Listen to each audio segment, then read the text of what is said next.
നമസ്കാരം. അതെ, നമ്മുടെ യുദ്ധത്തിൻ്റെ കാര്യത്തിൽ ഇസ്ലാമാബാദിൽ നടന്ന ആ ചർച്ചയിൽ എന്തായാലും നമുക്കൊരു പ്രതീക്ഷയുണ്ടായിരുന്നു. അപ്പോൾ ആ പ്രതീക്ഷ നഷ്ടപ്പെട്ട സ്ഥിതിക്ക് എന്തായാലും നമുക്ക് തോറ്റുകൊടുക്കാൻ പറ്റില്ലല്ലോ. ഞാനൊരു സംഗതി കാണിച്ചു തരാമേ. മാർക്കറ്റിൽ പോയപ്പോഴത്തേക്ക് നല്ല സൂപ്പറായിട്ട് സ്ലൈസ് ചെയ്ത് വെച്ചിരിക്കുന്ന ബീഫ് ഉണ്ടായിരുന്നു. അപ്പോൾ പിന്നെ ഒന്നും നോക്കിയില്ലെങ്കിൽ വാങ്ങി. എന്നതിന് ശേഷം നൈസായിട്ട് അതിനെ ഒന്ന് സെറ്റാക്കാമെന്ന് വിചാരിച്ച് അല്പം കുരുമുളക് പൊടിയും അല്പം മഞ്ഞൾപ്പൊടിയും കുറച്ച് ഉപ്പും എന്ന് പറഞ്ഞാൽ ഇതെല്ലാം ഏകദേശം ഊഹ കണക്കുകളാണ്.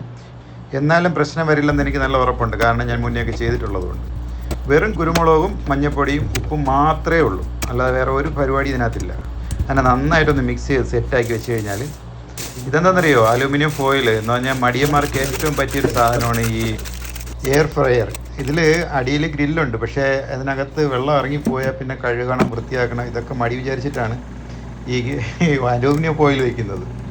പക്ഷേ ഇതിന് ഒരുപാട് സമയമൊന്നും വേണ്ട കേട്ടോ. ഒരു 10 മിനിറ്റ് വൺ സൈഡ്, പിന്നെ ഒരു 10 മിനിറ്റ് മറ്റു സൈഡും കൂടെ വെച്ച് കഴിഞ്ഞാൽ സംഭവം സെറ്റാണ് കേട്ടോ. കണ്ടാൽ നല്ല അടിപൊളിയായിട്ട് വൺ സൈഡ് ആയിട്ടുണ്ട്. അതിൽ കണ്ട വെള്ളം ഇറങ്ങിയിട്ടുണ്ട്. ഇത് ഇനി അടുത്ത സൈഡൊന്ന് മറിച്ചങ്ങ് വെച്ച് കഴിഞ്ഞാൽ വീണ്ടും ഒരു 10 മിനിറ്റ് എന്ന് പറഞ്ഞാൽ ഒരു 20 മിനിറ്റ് മതി ടോട്ടൽ.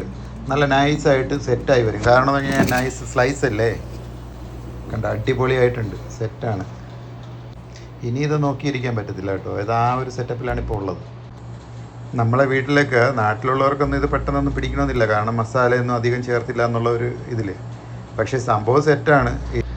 ഇതിനി അധികം നോക്കിയിരിക്കാൻ കഴിയത്തില്ല. ഒരു ചെറിയൊരു ടൈം പാസ്, ഒരു ഇടവേളയ്ക്ക് വേണ്ടിയിട്ട് ജസ്റ്റ് ഒന്ന് തട്ടി എന്നുള്ളതേ ഉള്ളൂ. സംഭവം പൊളിയാണ് കേട്ടോ, ഒന്നും പറയാനില്ല, അടിപൊളിയാണ്.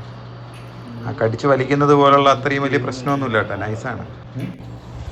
വെറുതെ ഒരു രസം, ഒരു പീസ് വീതം മാത്രമേ കിട്ടിയിട്ടുള്ളൂ, ആർക്കും തികഞ്ഞിട്ടില്ല. എന്നാലും ഒരു രസം, കഴിയുന്നവർക്കൊന്ന് ട്രൈ ചെയ്യാന്നുള്ളതേ ഉള്ളൂ കേട്ടോ. സംഭവം പൊളിയാണ്. ആരെയും ഇനി കൂടുതൽ കൊതിപ്പിക്കുന്നില്ല. Okay, thank you. സാധനം ഇത്രയേ ഉള്ളൂ.